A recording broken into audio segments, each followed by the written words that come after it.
The warehouse lights flickered as night arrived on planet Varel 6, a cold metal-covered colony at the edge of the galactic trade route. The air smelled of oil, rust, and strange alien spices. Huge machines moved crates from one end to the other, their engines humming like sleeping beasts. The workers, aliens from different species, wore matching gray uniforms and walked silently between shelves as tall as buildings. Among them walked a human man named Alex Ward. He wasn't a soldier, scientist, or explorer. He was just a cleaner. After Earth's economy crashed, many humans took low-class jobs on alien colonies. Alex was one of them. 35 years old, tired eyes, strong arms, and a past he never talked about. He had no dreams left, just long nights and heavy mops. Tonight was his first shift in warehouse section D17. He was told to clean the walkways, stay out of trouble, and ignore things you don't understand. That last line came with a strange smile from the alien supervisor. Alex nodded, took his mop, and got to work. As he cleaned the upper walkway near Storage Block 7, he noticed something, or someone. A small alien figure, about 5 feet tall, wore an oversized gray hoodie. The hood was up, hiding the face. She, or it, moved silently, pushing a broom with slow, careful movements. Her hands were slim, fingers longer than a human's. She didn't speak, didn't make eye contact with anyone. She seemed invisible, just another background worker. But something about her felt different. Alex kept watching from the corner of his eye.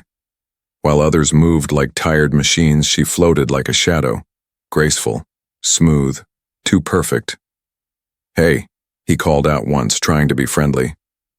"Rough night?" She didn't respond, didn't stop, just kept sweeping. "Okay, silent type," Alex muttered with a shrug and returned to his mopping. Later, during a 10-minute break, Alex sat on a metal crate, drinking warm, recycled water from a tube. He looked around. The break area was empty, except for her. She stood near the far corner, hood still up, arms crossed. She didn't eat, didn't sit, didn't blink. Weird. Then something even weirder happened. The lights suddenly went out. A deep alarm buzzed twice. Emergency blackout. Power failures were common on outer rim colonies. Nothing to panic about.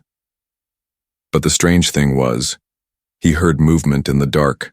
Fast movement. Too fast.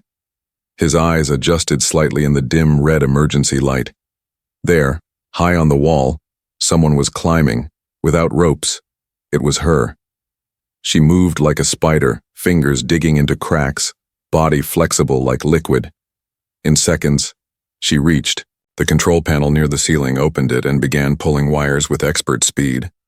Then the lights blinked back on. She was gone. Alex looked around, shocked. A moment later, she walked in from the far hallway, sweeping quietly like nothing had happened. Her hood was still up. No one else seemed to notice. The other workers just returned to their duties. Machines restarted. Alex stood, frozen. He waited for her to glance at him, say something, anything. She didn't. That night when the shift ended, Alex walked past her near the locker area. He slowed down, trying to catch a glimpse of her face under the hood. Still nothing, just silence. He left the warehouse with a strange feeling in his chest. This wasn't just a normal worker. He had seen special units before, military androids, undercover agents, even shapeshifters. But this girl didn't fit any file he remembered. "Who are you?" he whispered to himself. Back in his small metal room in Worker Sector B, Alex lay in bed but couldn't sleep. His heart beat faster than usual. Something was off. That alien girl, the way she moved, the way she hid her face, the way she avoided everyone. It wasn't fear. It was purpose. She was hiding something, but not from them. From someone else, maybe from the whole galaxy. Alex had seen many strange things in his life, but tonight was different. Tonight, he had stepped into something bigger. He just didn't know it yet. But soon, very soon, he would. Alex returned to Warehouse D17. The next night, but something had changed inside him. His hand still held the mop, but his mind was elsewhere. He couldn't stop thinking about the hooded alien girl who moved like a ghost and vanished like smoke. He looked for her the moment he arrived. There she was, sweeping near the back wall. Same gray hoodie, same silent steps. She never spoke to anyone. Never took off the hood, never showed her face. The supervisor passed by and handed Alex his cleaning route. "Stick to Section 3 tonight," the alien growled, "and don't go near the restricted zones." Alex nodded, but his eyes stayed on her. As hours passed, he watched more closely. While most workers moved in straight lines, slowly doing their boring tasks, she always seemed to flow between corners, never stopping too long, never following a set path. Sometimes she'd pause at control panels and gently brush her fingers across them, as if checking for something. She'd touch a crate, glance around, then move on before anyone noticed. Except Alex noticed everything now. During a short break, Alex asked another worker, a scaly creature with one eye and 6 arms named Bravik, "Hey, do you know that girl in the hoodie?" Bravik tilted his head. "Who?" "That short worker. Gray hoodie. Sweeps the far aisles." Bravik scratched his chin. "I don't think I've seen her." "Come on. She's always here." Bravik shrugged. "Maybe you're just tired, human. Seeing ghosts, maybe." Ghosts? That was exactly how she acted. Later that night, Alex noticed something strange near storage block 9. One of the crates, labeled machine parts, had been moved slightly. There were fresh boot prints around it. But when Alex bent down to look closer, he saw something odd. A small handprint pressed into the dust on the metal floor. 5 fingers, longer than a human's. Delicate, like hers. Then he noticed tiny scratch marks leading away, like someone had dragged something small and heavy behind the crates. Alex's heart beat faster. Was she hiding something? Suddenly, the hallway lights flickered. A cold wind rushed past him, though the warehouse had no open windows. He turned around. She was standing there, only a few feet away, still silent, still hooded, but now, watching him. Alex stood slowly. "You move the crate?" he said, keeping his voice low. No answer. "I saw you climb the wall yesterday. You're not just a cleaner, are you?" Still nothing. Then she stepped forward.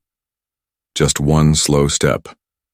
The light above them flickered again, and for the briefest second, Alex saw a glimmer under her hood, a sharp, glowing symbol across her neck.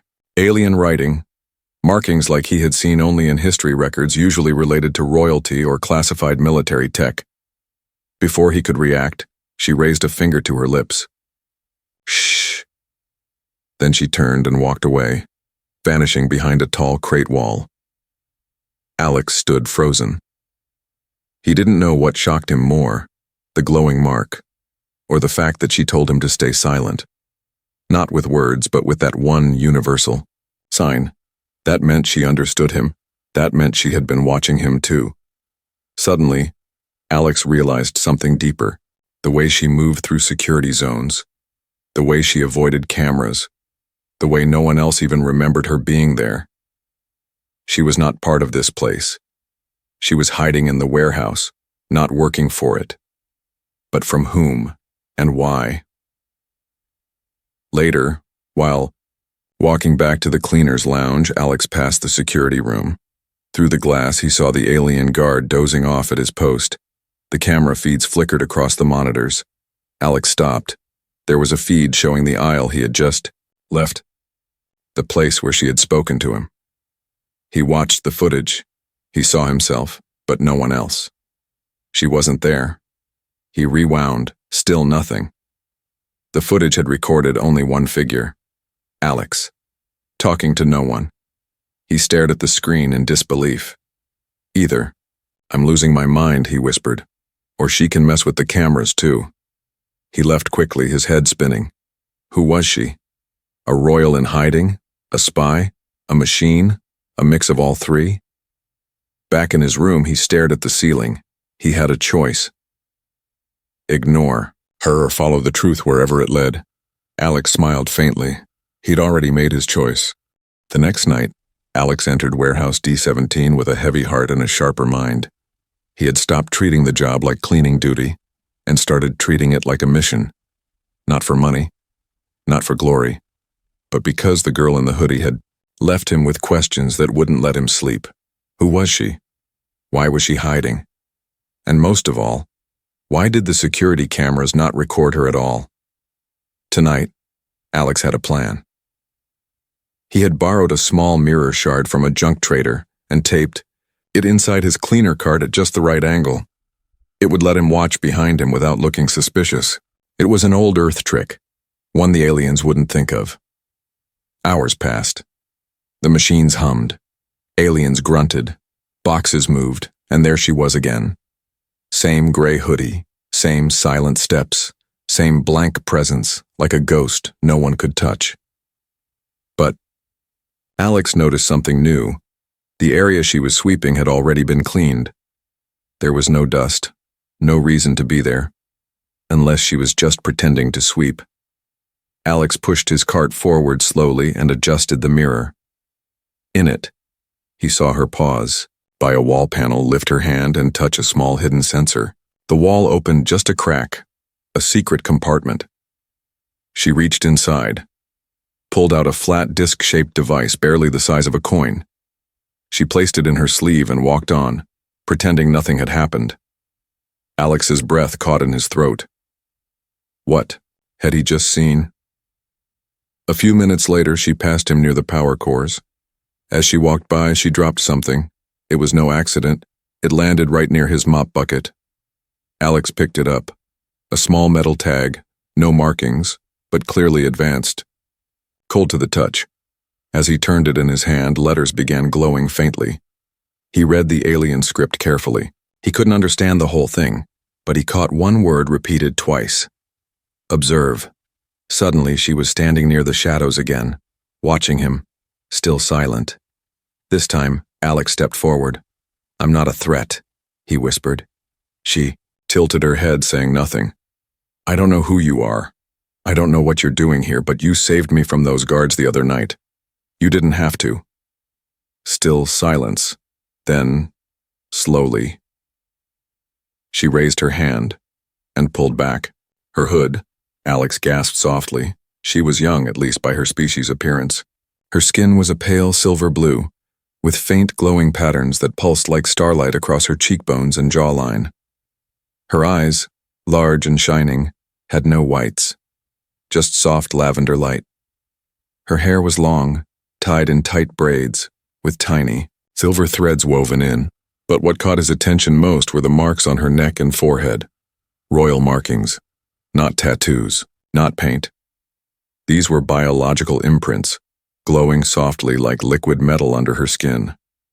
Earth humans had only ever seen them on the high nobles of the Solari dynasty, one of the most secretive alien families in the galaxy. Alex's mouth went dry. You're one of them? She nodded. Finally, a sign. But why are you here? Why hide?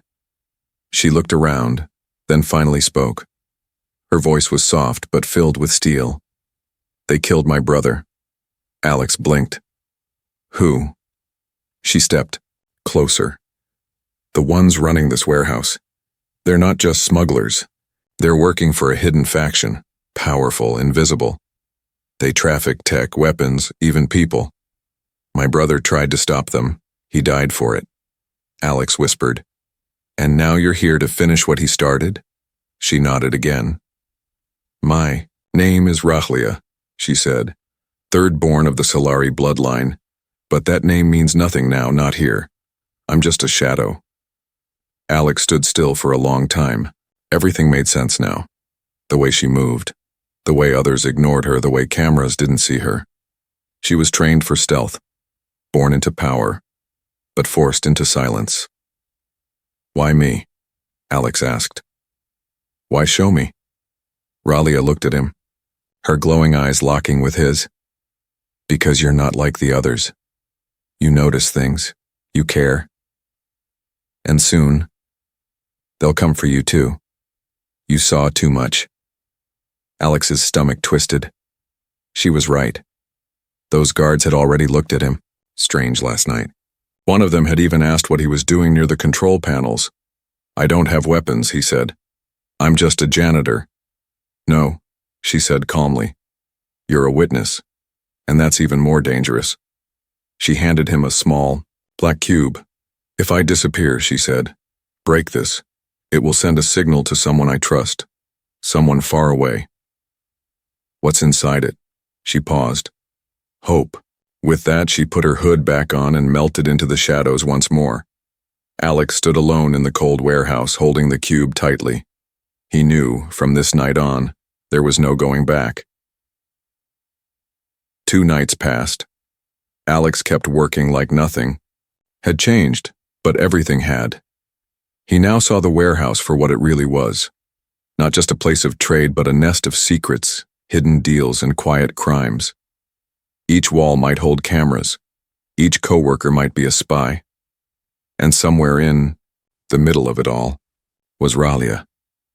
He hadn't seen her since that night she revealed her face and told him the truth.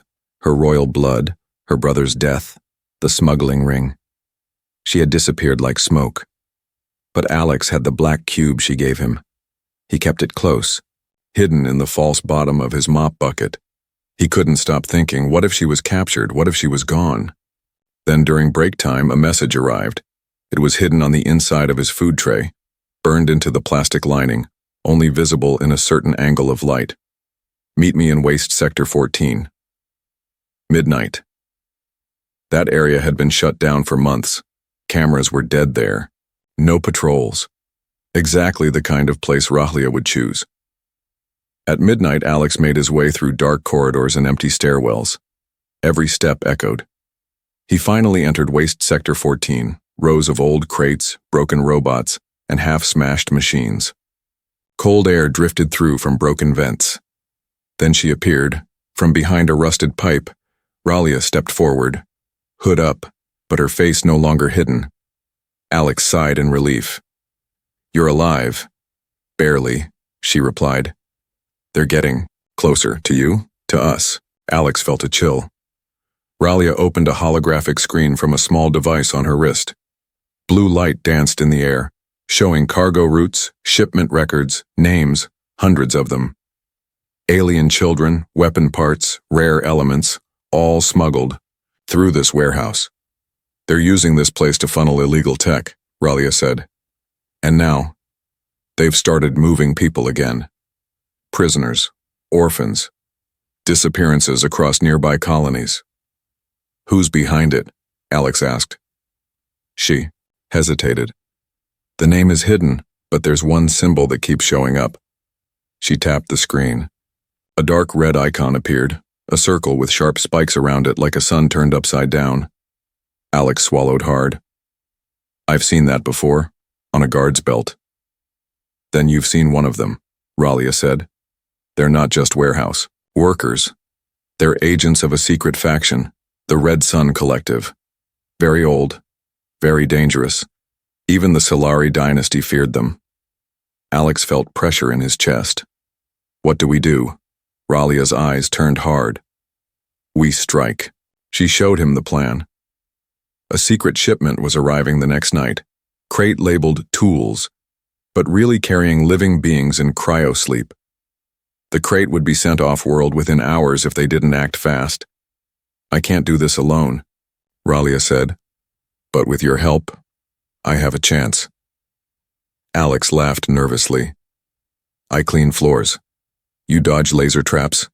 She tilted her head. But you notice things others don't. You can blend in. You know the schedules, the paths, the quiet moments. Alex looked down at his hands. Calloused. Rough. Ordinary. But maybe he was more than he thought. What do I do? Ralia handed him a wrist patch. Wear this. It'll block camera signals for 30 seconds. Use it only when you're sure, he nodded. The crate is stored near Dock C12. We'll get in, scan it, and release the beacon signal from inside. Then we vanish. Alex breathed deep. And if we get caught? Ralia looked away. Then I'll make sure you don't die, alone. The next night the plan began. Alex moved like a worker, slow, calm, sweeping floors near Dock C-12. In his ear, a tiny comms unit Ralia gave him whispered her voice. Crate has arrived. You're clear. He walked toward the marked storage area, nodded at a passing guard, and slipped behind a crate wall. He pressed the wrist patch. 30 seconds. No cameras. He ran, opened the small hatch at the crate's side. Inside he saw them.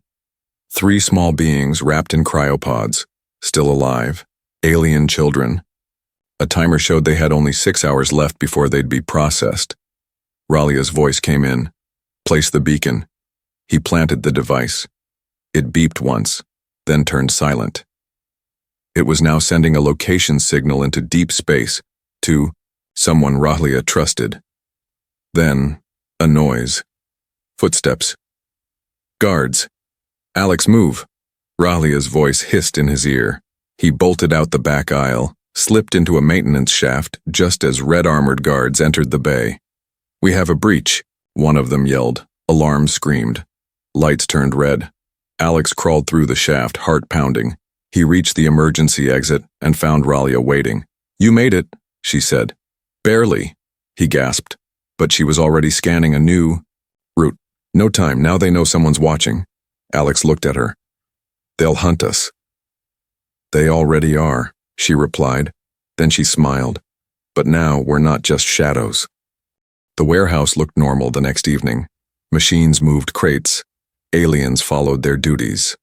Guards stood near entrances, their weapons cold and still. But Alex felt it in the air. Something was wrong. Too quiet, too smooth. Like a beast, holding its breath before the kill.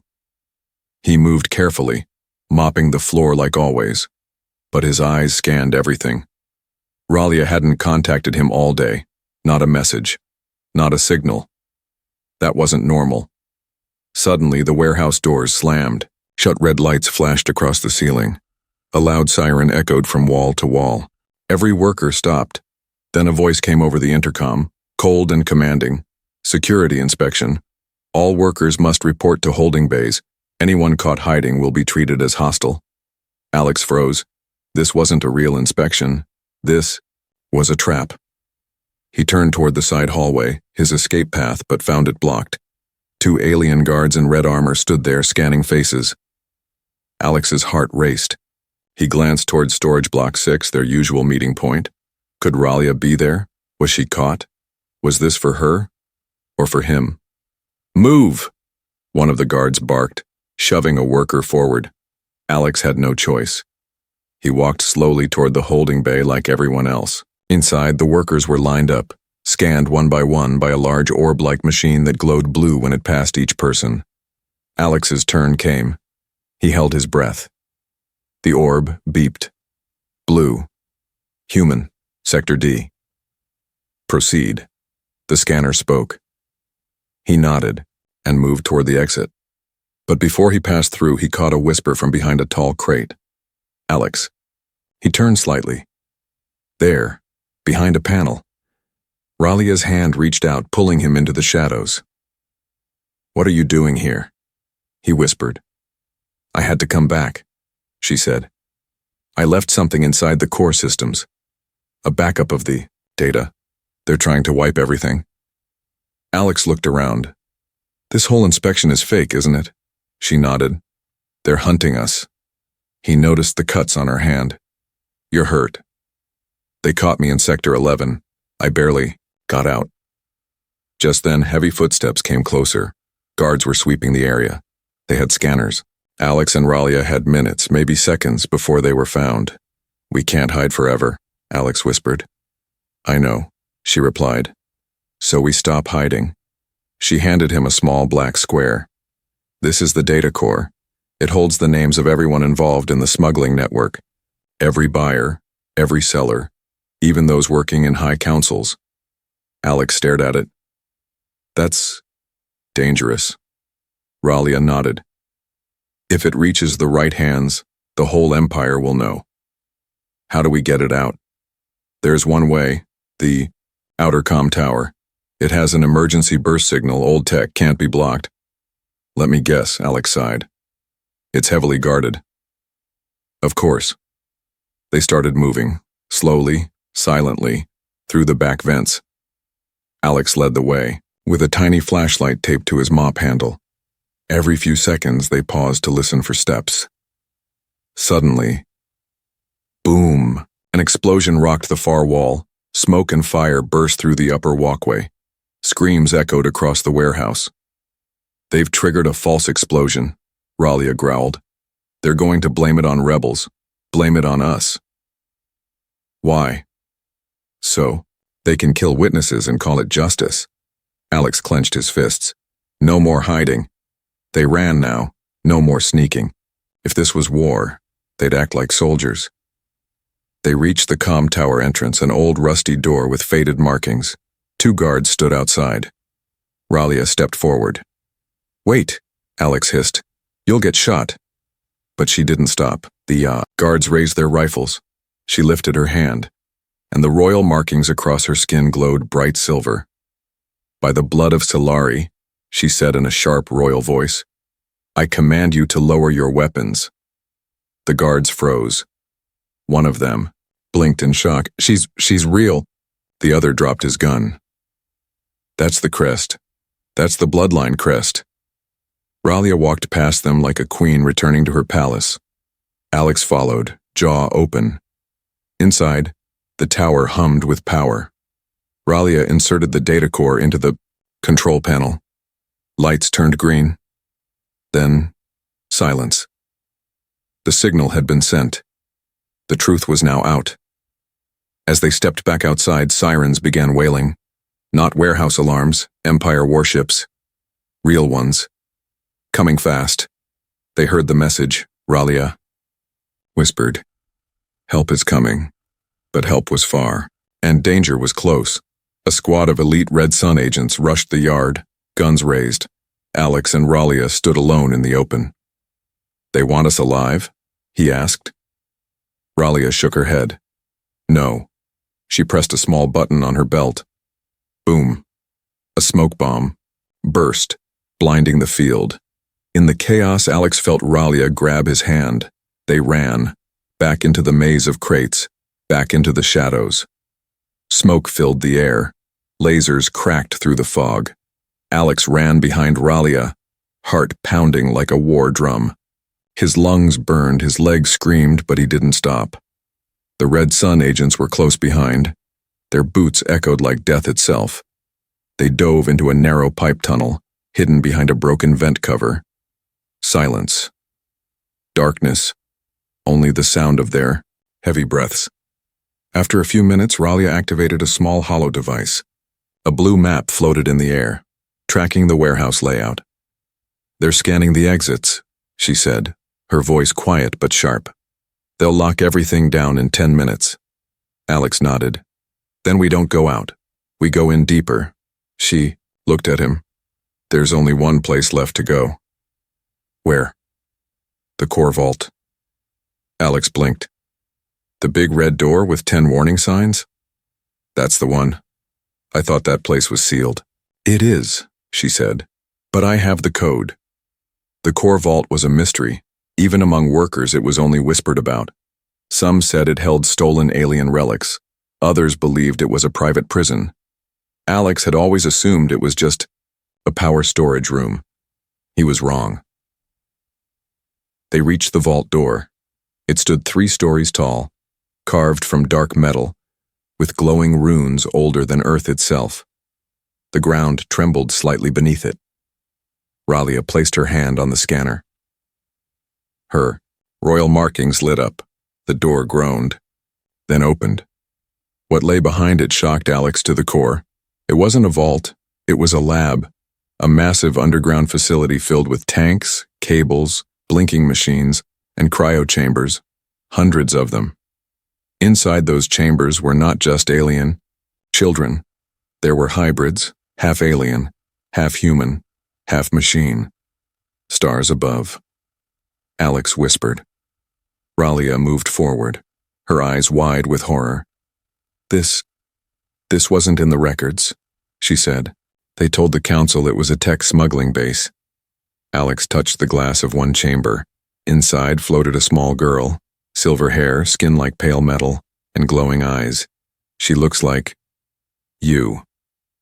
She looks like all of us, Ralia said.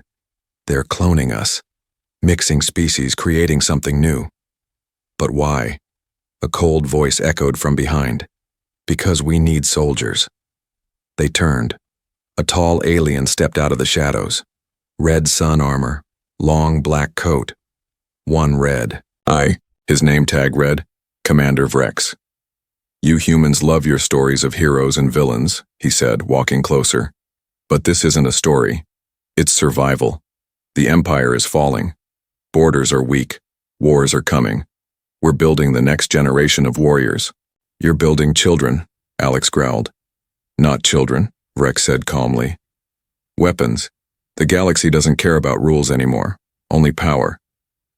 Ralia stepped forward. You killed my brother. Vrex nodded. He found this place. He screamed your name before we silenced him. Ralia's fists clenched. Alex noticed her trembling, not with fear, but with fury. You can't stop this, Vrex said. The council will deny everything. The red sun has eyes everywhere. Even your little signal won't change anything. I didn't send the signal to the council, Ralia said coldly. Vrex raised an eyebrow. Then to who? Suddenly, a loud explosion rocked the outer structure. Alarm screamed. Then a voice came through Alex's earpiece. Incoming fleet, Solari Royal Forces. Prepare for retrieval. Ralia smiled for the first time in days. I sent it to my mother. Vrex drew a plasma blade. You won't leave this place alive. Ralia whispered to Alex. Get to the console. Start the release sequence, but now. Alex ran to the terminal. The screen asked for 2 codes.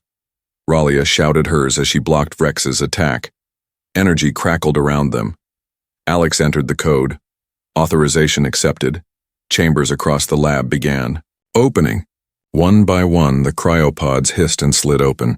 The children inside blinked, dazed but alive. Rex screamed in rage. You fools! You've doomed us all! No, Ralia said, dodging his blade. We've set them free. Alex hit the emergency. Unlock, a side tunnel lit up, an escape route. Go! Ralia ordered the children. Follow the lights. Small hands reached out, feet ran. Dozens of alien children rushed toward safety. Vrex tried to strike Alex, but Ralia stepped in, blocking the blade with her forearm, her markings glowing blinding white. She screamed, then shoved Vrex back with a force blast. He slammed into a control tower and collapsed. Ralia fell to her knees. Alex rushed to her. Come on, we need to move. She looked at him, blood on her lip. Help me stand. He pulled her up.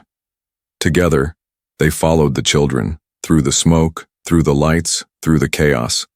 The real target hadn't been just tech or money. The real target was the future of the galaxy, and tonight they saved it. The sky above planet Varel 6 turned gold as the Solari Royal Fleet broke through the clouds. Massive warships, shaped like silver wings, hovered above the warehouse complex. Their lights painted the ruined ground below like the dawn of a new age. Soldiers in white and blue armor dropped from hovercrafts, securing the exits, guiding the rescued children to safety. Inside the core facility, Alex held Ralia in his arms. She was still breathing, but barely.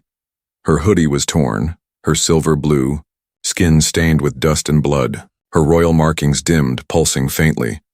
But her eyes were steady. You're not dying on me, Alex said softly. We didn't fight through all this just for you to collapse now. I'm not dying, Ralia whispered, with a weak smirk. I'm just tired of running. Within the hour, the entire base was under royal control. Red Sun agents who didn't escape were captured or killed. The dark labs were sealed. Data backups were taken. The truth had been exposed, but the war wasn't over. News of the illegal genetic experiments spread like wildfire across the galactic channels. The Solari Council was forced to speak. Protests erupted. Other noble houses demanded justice. and at the center of it all was Ralia. A week later, a large open hall was set up outside the ruins of the warehouse.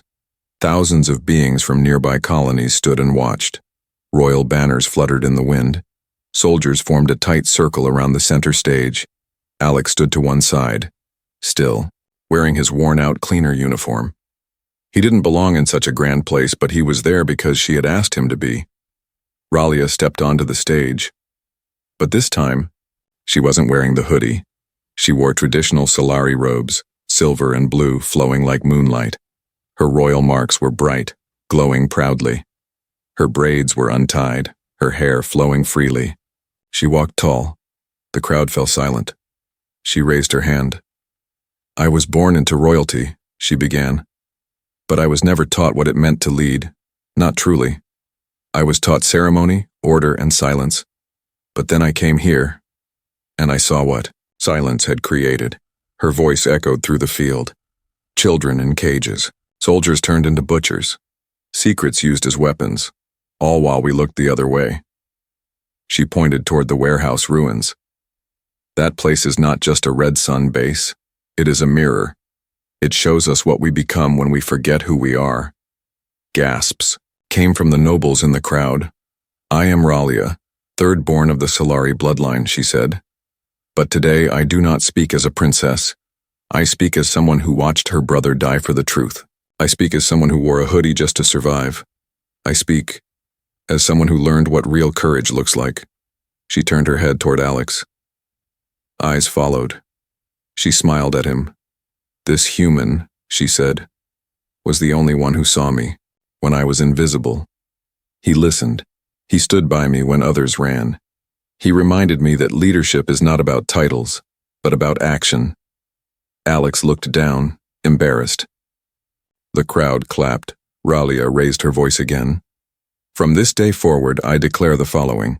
All Red Sun bases across the Solari systems will be dismantled.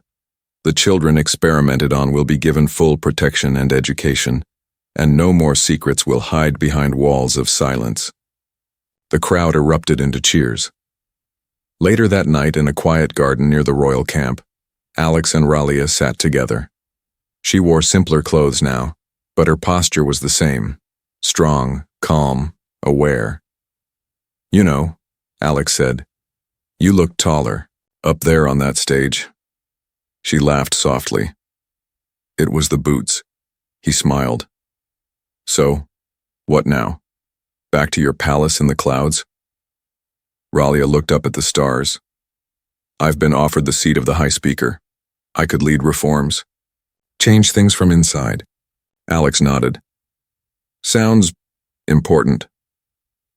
"It is," she said. "But I'm not sure I want it." He looked at her, surprised. "Why not?" She leaned closer. "Because out here, in the dust and the dark, I learned more in 3 weeks than I did in 3 lifetimes back home." Alex looked into her glowing eyes. "I don't care what you choose," he said. "Just don't go back to hiding. Don't put the hoodie back on." She chuckled. "I won't. Not unless it's raining." They both laughed. Then, after a pause, she reached into her pocket and pulled out a folded gray hoodie. The same one from the warehouse. She handed it to him. "You keep it, for memory." He took it gently, eyes soft. "Thanks. For everything." "No," she said. "Thank you. For seeing me. Before anyone else did." They sat there, side by side, as the stars above blinked gently. Two souls who once walked in the shadows, now standing in the light.